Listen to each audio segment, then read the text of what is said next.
Así pasó un mes, y luego otro.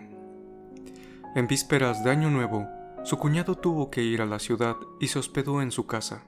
Iván Ilich se había marchado al Palacio de Justicia.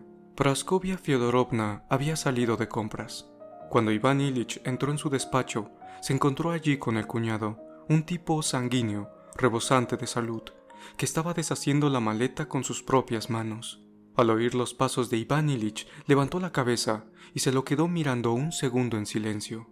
Esa mirada despejó todas las dudas de Iván Ilich. El cuñado abrió la boca y estuvo a punto de lanzar una exclamación, pero se contuvo. Tal gesto acabó por confirmarle sus temores. ¿Tanto he cambiado? Sí, un poco. Por más que intentó después Iván Ilich llevar la conversación al tema de su aspecto, el cuñado no salió de su mutismo. Llegó Praskovia Fyodorovna y el cuñado pasó a sus habitaciones. Iván Ilich cerró la puerta con la llave y se miró en el espejo, primero de frente, luego de perfil. Cogió un retrato en el que aparecía con su mujer y comparó esa imagen con lo que veía en el espejo. El cambio era brutal. A continuación se descubrió los brazos hasta el codo, echó un vistazo, volvió a bajar las mangas, se sentó en una otomana y se sumió en un estado de ánimo más negro que la noche. Así no puedo seguir, se dijo, y poniéndose en pie de un salto, se acercó a la mesa, abrió un expediente e intentó leerlo, pero no fue capaz de concentrarse. Empujó la puerta y pasó a la sala. La puerta del salón estaba cerrada. Se acercó de puntillas y agudizó el oído. No, exageras, decía Praskovia Fyodorovna. ¿Cómo que exagero? Es que no lo ves. Es un hombre muerto. Mírale a los ojos, no tienen luz. Pero, ¿qué es lo que le pasa? Nadie lo sabe. Nikolayev, uno de los médicos, le diagnosticó algo, pero no sé exactamente qué.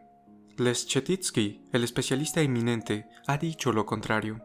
Iván Ilich se apartó. Volvió a su estudio, se tumbó y se quedó pensativo. El riñón flotante. Se acordaba de todo lo que le habían dicho los médicos sobre cómo se había desprendido y cómo se movía, y haciendo un esfuerzo de imaginación, intentó capturar ese riñón y detenerlo, fijarlo.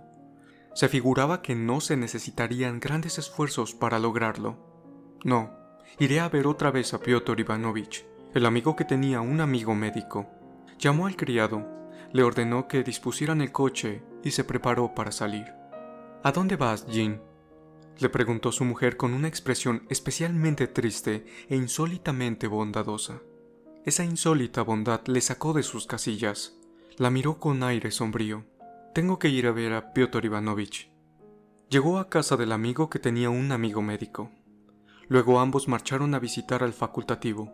Este le recibió, e Iván Ilich y él hablaron largo y tendido. Después de examinar desde el punto de vista anatómico y fisiológico los detalles de lo que, en opinión del médico, le estaba sucediendo, Iván Ilich lo comprendió todo. Había una cosita de nada, en el intestino ciego, y se podía curar. Había que reforzar la energía de un órgano, disminuir la actividad del otro, entonces se produciría una reabsorción y todo se arreglaría. Iván Ilich llegó un poco más tarde a la cena. Comió y charló alegremente un buen rato, antes de retirarse a trabajar.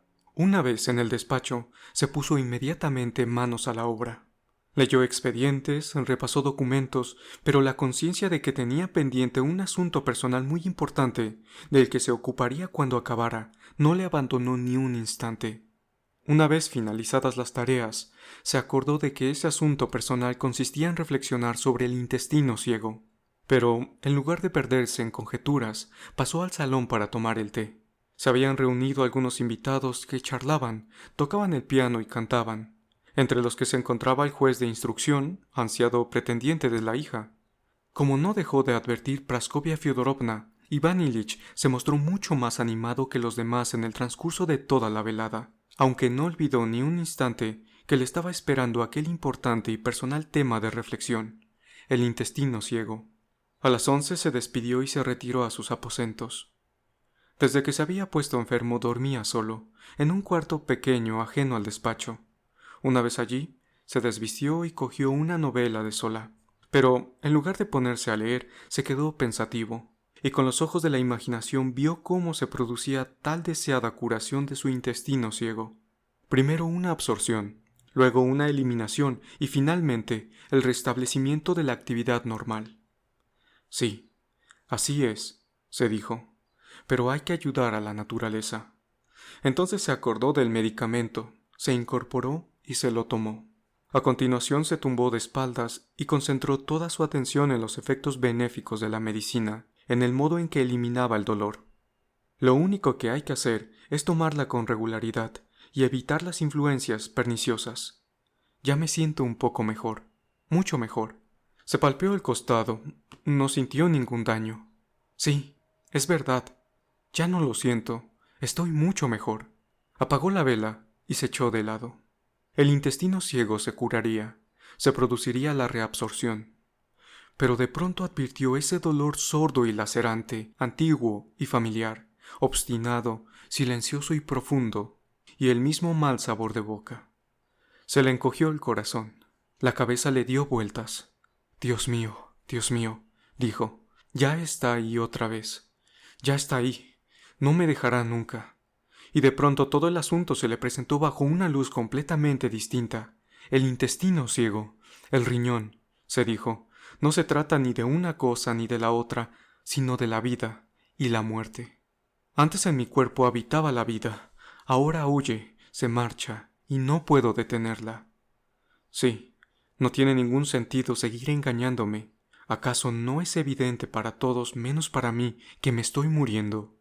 La única cuestión relevante es cuántas semanas o días me quedan. Puedo morirme ahora mismo. Antes me rodeaba la luz, ahora las sombras. Hasta hace poco estaba aquí. Pronto me iré allá. Allá. ¿Dónde es allá? Se sintió transido de frío. Se le cortó la respiración. Lo único que oía eran los latidos de su corazón. Y cuando ya no exista, ¿qué quedará? No quedará nada. ¿Y dónde estaré cuando ya no exista? ¿Es posible que sea la muerte? No, no quiero. Se levantó de un salto, tanteó la mesita con manos temblorosas en busca de la vela, la tiró al suelo junto con la palmatoria y volvió a tumbarse, la cabeza sobre la almohada. ¿Por qué? Lo mismo da, se decía escrutando la tiniebla con los ojos abiertos. Es la muerte. Sí, la muerte. Y ninguno de ellos lo sabe, ni quiere saberlo ni muestra compasión. Allí están tocando música.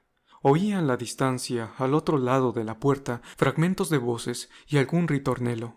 Les da lo mismo, pero también ellos se morirán, idiotas. Yo primero y ellos después. También les tocará a ellos. Y sin embargo, allí están tan contentos. Animales. Se ahogaba de ira, y la angustia que la atormentaba se volvía insoportable por momentos. No era posible que todo el mundo siempre estuviera condenado a ese miedo atroz. Se puso en pie. Hay algo que no marcha. Tengo que calmarme y voy a considerarlo todo desde el principio. Se puso otra vez a darle vueltas en la cabeza. Sí, el inicio de la enfermedad. Me dio un golpe en el costado, pero seguí como siempre, ese día y el otro.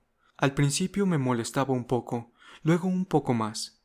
Más tarde hicieron su aparición los médicos. Después vinieron esos momentos de angustia y abatimiento, y al final otra vez los médicos. Cada vez me acercaba más y más al borde del abismo, y las fuerzas disminuían. Más cerca, más cerca. Y ahora estoy consumido. La luz de mis ojos se ha apagado. Ahí está ya la muerte, y yo sigo pensando en el intestino ciego. Busco una manera de curar el intestino cuando ya está ahí la muerte. ¿De verdad es la muerte? De nuevo fue presa del pánico. Se quedó sin aire. Al inclinarse para buscar las cerillas, golpeó la mesa con el codo. Cuánto le estorbaba y le molestaba ese trasto. Lleno de ira, la empujó con más fuerza y la volcó. Y desesperado, jadeante, se tumbó de espaldas, esperando que la muerte viniera en un momento a otro. Los invitados se marchaban en aquel instante, y Praskovia Fyodorovna los acompañaba a la puerta. Al oír el ruido de la mesita al caer, entró en la habitación de Iván Ilich. ¿Qué pasa? Nada.